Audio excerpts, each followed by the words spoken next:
Dans ce tutoriel, nous allons voir comment factoriser une expression à l'aide d'une identité remarquable.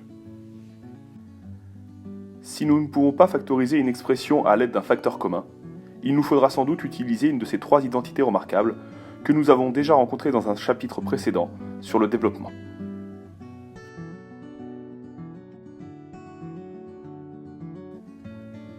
Dans ce premier exemple, nous allons factoriser l'expression x au carré plus 6x plus 9.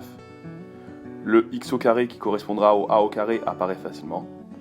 Et il faut s'apercevoir que 9, c'est 3 au carré. Donc ici, par rapport à la formule de gauche, le a vaut x et le b vaut 3. Une fois que l'on a repéré ceci, il suffit d'utiliser l'identité remarquable a au carré plus 2 fois a fois b plus b au carré qui est égal à a plus b le tout au carré. On a repéré que le a correspondait au x, le b correspondait au 3.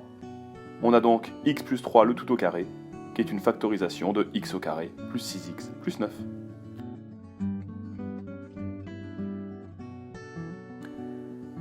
C'est sûrement ce deuxième exemple que vous rencontrerez le plus souvent.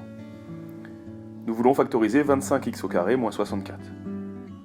On cherche un nombre au carré moins un autre nombre au carré.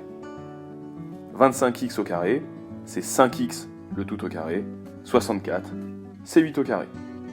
Le a ici vaut 5x, le b vaut 8.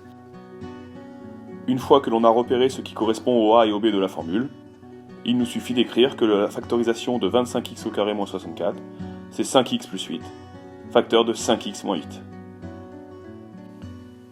À vous de jouer maintenant, et faites bien attention à vos différentes écritures.